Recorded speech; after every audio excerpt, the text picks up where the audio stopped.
Hey, what's going on out there? This is Vinny Cuz coming to you from Fort Lauderdale.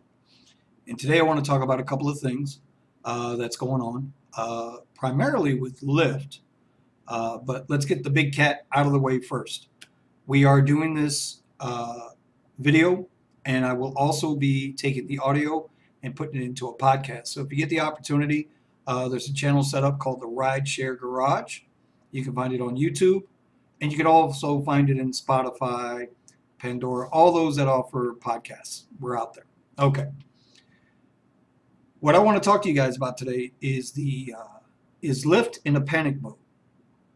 Like, I think they're starting to feel the heat about that thing going on in California with AB5, that bill, and also with what's coming down in New York. Um, they're pulling some moves, right?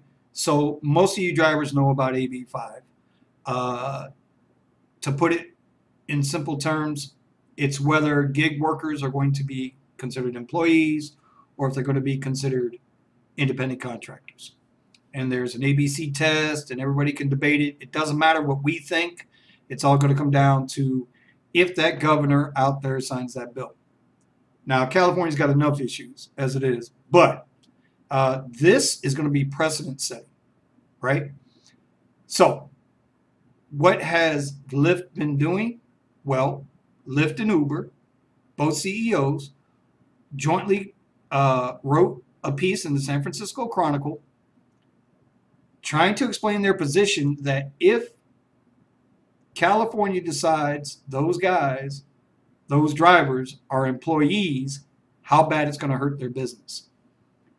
And it was also a plea to drivers, and it's gone out through email with Uber. I didn't see one with Lyft, asking the drivers to sign a petition that Uber started to voice their disapproval of the state of California classifying them as employees. In that letter in the San Francisco Chronicle, they went and said, listen, please don't pass this bill into law, and we'll take care of the drivers. Right? So what does Lyft do? A couple of days later, all of a sudden we start getting emails, guys. Emails here in Florida. The first one that I got was this one concerning the personal power zone. Now, most of you drivers know that prime time has been taken away. I think it's has been rolled out nationwide now. Before, you could look at your app and you would see a heat map, and it would tell you where the prime time was, and generally what it would be, 10%, 50%, 100%, whatever it was. And you could go to that area and attempt to get a ride. I mean, following the heat map ain't ever guaranteed nobody a ride, but it gave you an opportunity, right? Well, they took that away completely.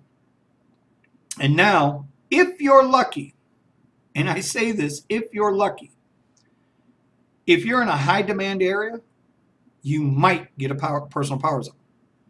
I know this because I have been parked right next to somebody who got the personal power zone, and I didn't.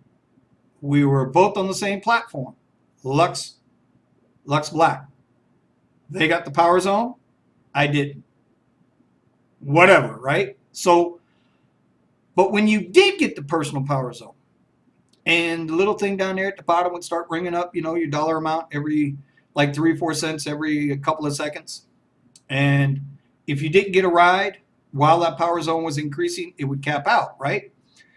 And then you could take that personal power zone and apply it to your very next ride. It didn't matter if you were driving regular Lyft, Lyft Line, XL, Lux, whatever. It didn't matter. You could take it with you. But where it did make a difference is if you were on XL or above and you had that personal power zone, when you did get a request, it would multiply up to 2 times the amount of whatever it was. So say if you started out, you got a $5 power zone, and then it capped out at $8. If you're on the upper platform, an XL guy might get $11. Lux guy might get $12. Lux Black XL might get a full double, might get up to $16, whatever it was, right? Now what they're saying is, and this was the first email, across the board, doesn't matter the platform, If it's $5, it's $5. It will not multiply anymore. So that's the first thing they took away. Then the next email I got was this one. Now, you guys know I did a video about 3 weeks ago, 4 weeks ago, about Lux cars being reclassified, you know, where they're taking certain vehicles off the Lux list, Lux Black XL, right? And that's got some guys nervous. It was a good video. I'll post a link up above. Well, now they're coming for the Lux Black rates. I haven't heard of one for Lyft Lux, and I haven't heard of one for Lyft Lux Black XL, but regular Lux Black, we just took a hit, almost 15% when you combine time and mileage. That's a pretty big hit. Also, they hit XL. So if you drive Lyft XL or Lyft Lux Black in the South Florida market, I can't speak for any other markets, you're taking a pretty good hit here. You're taking a decrease. Now, I belong to a couple of driver groups. And in one of the driver groups, the guy did the numbers. His numbers were skewed, but the numbers made me think. I went back and checked them out. What can you really do about this as a driver, right? There's not a lot that we can do. You know what? I'll table that for a little bit. So now your XL rates are going down. Your Lux Black rates are going down. Your personal power zones, which I got this email a couple of days ago, so that's already happened. But yet in that letter into California, what they say? We'll take care of the drivers. Just don't pass the law. Brings me up to my next point. New Lyft rules in New York. Now, there are a couple other channels out there that have already touched upon this, but I'm bringing it from I think I'm trying to bring it from a different point. I don't think Lyft is doing it to be mean. I think they're panicking. I think the thing in California's got them really flipping nervous. And part of that is because of what they're doing in New York. So in New York, without getting into the article, but you can see this is the article right here. Matthew Flam, I saw it on Twitter and I had to look at it. In New York, you know, they already have a minimum wage. So what Lyft is saying, because they feel like they have an unfair advantage, or disadvantage rather, in New York, because Uber is like, you know, the daddy Mac. Well, all I'll say to Lyft is market better. Treat your drivers better. More people want to drive for you. But that's a whole nother ballgame. Because they feel, this is their excuse, they have an unfair disadvantage to Uber, they're not going to pay drivers to just drive around. Isn't that what they do now? Like if you're out there right now on the road and you're watching this video on your phone waiting for a ride, are you not out riding around? The whole point of Uber and Lyft to have so many cars on the road and so many drivers on the road is so that when somebody does make a request, you can get there in less than 5 minutes. That's their target time. They want you to be able to get to your ride within 3 minutes. And the only way you can do that is to flood the streets with drivers. Well, now what they're saying is because we have to pay a minimum wage, well, we don't want that. So what are they going to do? They're going to limit your ability to get on the app.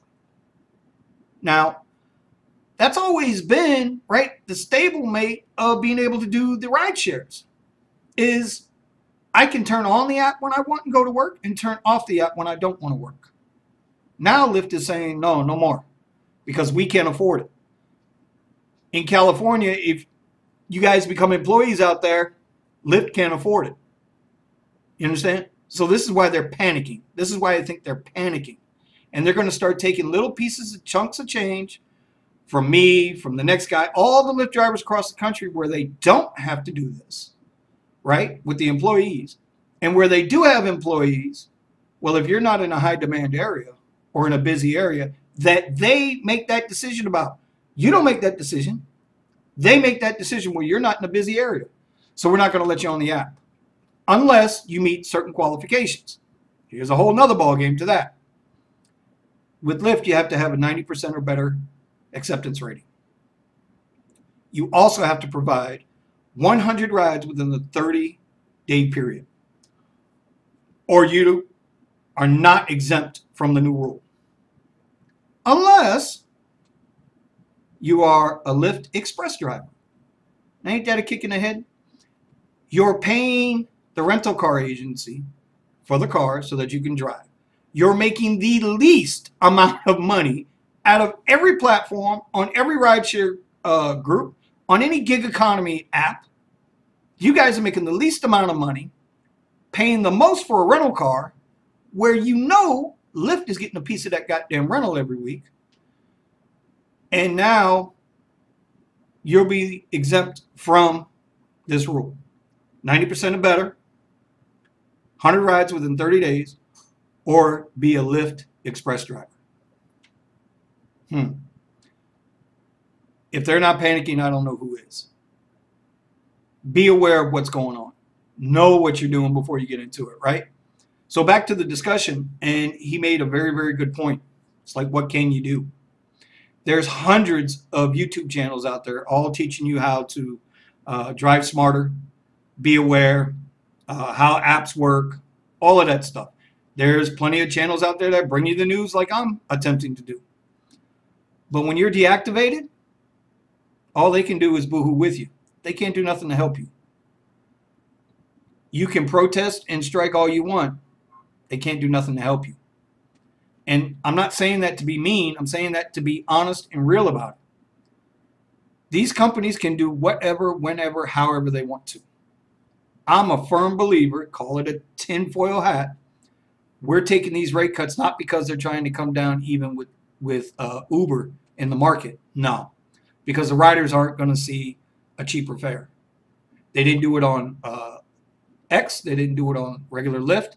They didn't do it on Pool Expresses. Well, Pool Express, the driver subsidizes the ride. So you're an idiot if you do Pool anyway. But whatever, you do what you got to do.